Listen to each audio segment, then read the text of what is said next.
एक बार की बात है, एक प्राचीन नगर में एक महान सन्यासी रहा करता था। वह सन्यासी बहुत विद्वान था। उस सन्यासी की प्रसिद्धि कई जनपदों में फैली हुई थी।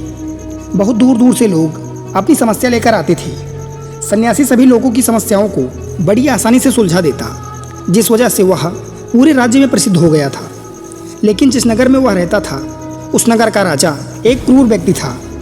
जब राजा को उस सन्यासी के बारे में पता चला, तो राजा ने सन्यासी से मिलने का निश्चय किया। अगली सुबह राजा अपने महल से निकलकर उस सन्यासी की कुटिया के पास पहुंचा। वहां पहुंचकर जब राजा ने सन्यासी को देखा, तो वह देखता ही रह गया। उसके चेहरे पर एक अलग ही तेज था। जब वो उस सन्यासी के पास पहुंचा, तो राजा को अपार शांति का अनुभव हुआ। राजा ने सन्यासी को प्रणाम किया और उनके पास ही बैठ गया और उनसे वार्तालाप करने लगा। राजा पहली ही मुलाकात में सन्यासी के व्यक्तित्व से इतना प्रभावित हुआ कि उसने उसी समय से अच्छाई की राह पर चलने की ठान ली और मन ही मन सोचने लगा कि इतनी छोटी सी मुलाकात में ये सन्यासी मुझे इतना बदल सकता है, तो अगर ये हमेशा मेरे साथ रहने लगे तो मेरी तो ज़िंदगी ही बदल जाएगी। और यही सोचकर राजा सन्यासी से महल चलने की आग्रह करने लगता है। राजमहल पहुंचने पर राजा ने सन्यासी का खूब आदर सत्कार किया और उसके बाद राजा ने सन्यासी से कहा, आप हमारे बगीचे में जितने दिन चाहें रह सकते हैं। अगर आप यहाँ रहेंगे तो हमारी प्रजा को भी बहुत अच्छा लगेगा। ये सुनकर सन्यासी ने राजा का प्रस्ताव स्वीकार कर लिया। उसके बाद राजा ने सन्यासी के रहने के लिए एक कुटिया का प्रबंध किया। उसके बाद वह सन्यासी उसी कुटिया में रहने लगा। सन्यासी को कुटिया में रहते रहते कई साल बीत गए और इस दौरान राजा ने उसकी खूब सेवा की। परंतु कुछ दिनों बाद राजा को किसी आवश्यक कार्य के लिए अपने राज्य से बाहर जाना पड़ा। राज्य से बाहर जाने से पहले राजा ने अपनी रानी को कहा, जब तक मैं ना आऊँ, आप स्वयं सन्यासी की देखभाल करोगी। उसके बाद रानी हर रोज़ भोजन बनाकर सन्यासी को भेज देती थी। लेकिन एक दिन रानी नहाने के लिए चली गई और सन्यासी को भोजन देना भूल गई। सन्यासी ने काफ़ी देर तक भोजन का इंतजार किया, लेकिन जब भोजन नहीं आया तो सन्यासी सोच में पड़ गया कि आज भोजन क्यों नहीं आया। उसके बाद सन्यासी ने सोचा कि वह खुद महल में जाकर देखेगा कि आखिर अब तक खाना क्यों नहीं आया। और फिर वह महल पहुंच गया। जैसे ही वह अंदर दाखिल हुआ, उसकी नज़र रानी पर पड़ी। रानी के लंबे लंबे घने काले केस जो कि उसकी कमर पर लहरा रहे थे, उसकी आंखें जो देखने मात्र से किसी को भी मोहित कर ले। रानी के इतने सुंदर रूप को देखकर सन्यासी चकित हो गया और रानी की सुंदरता सन्यासी के मन में घर कर गई और वह वहाँ से कुछ कहे बिना ही कुटिया में लौट आया। सन्यासी रानी के रूप को भुला ना सका। सन्यासी अपने विचारों के चलते कई दिनों तक कुछ नहीं खाया, जिस वजह से वह बहुत कमज़ोर हो गया। फिर कुछ समय बाद राजा वापस लौटे और जब उन्हें सन्यासी की हालत का पता चला, तो वह सीधे सन्यासी से मिलने कुटिया के पास पहुंचा और बोला, गुरुदेव, क्या मुझसे कोई त्रुटि हो गई है? आप किस चिंता में डूबे हुए हो? तब सन्यासी ने कहा, नहीं राजन, आपसे कोई भूल नहीं हुई है। यह सुनकर राजा ने कहा, फिर आखिर क्या बात है, आप मुझे बताइए, मैं आपकी परेशानी जरूर हल करूंगा। यह सुनकर सन्यासी ने कहा, राजन, मैं आपकी रानी की अद्भुत सुंदरता को देखकर उनके विचारों में खो गया हूँ और अब मैं रानी के बिना जिंदा भी नहीं रहूँगा। सन्यासी की बातें सुनकर राजा हैरान रह गया और कुछ देर तक सोचने के बाद राजा ने कहा, मैं आपको रानी दे दूंगा। यह सुनते ही सन्यासी बहुत प्रसन्न हुआ। फिर राजा सन्यासी को लेकर महल पहुंचे और रानी से कहा, रानी, आपको इस सन्यासी की मदद करनी चाहिए।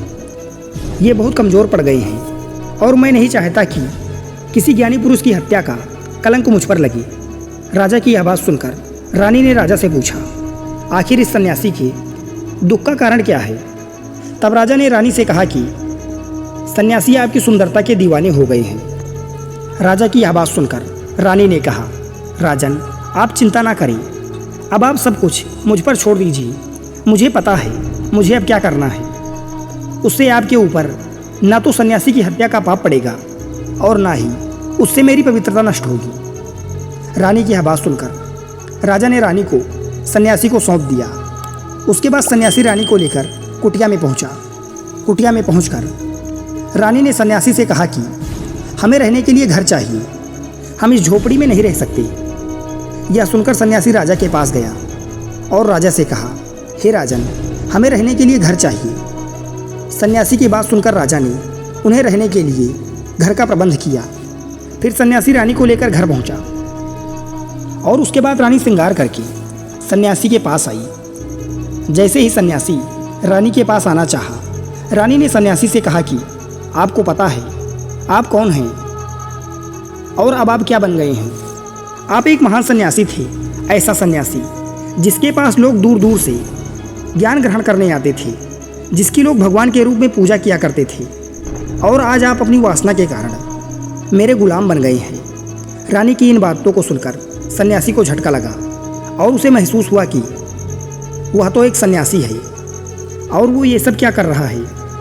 वो तो इन सारी सुख सुविधाओं को छोड़कर शांति की तलाश में वन में चला गया था। जब सन्यासी को सुध आई तो वह जोर जोर से रोने लगा और रानी से कहने लगा, मुझे क्षमा करें महारानी, मैं ये क्या करने जा रहा था।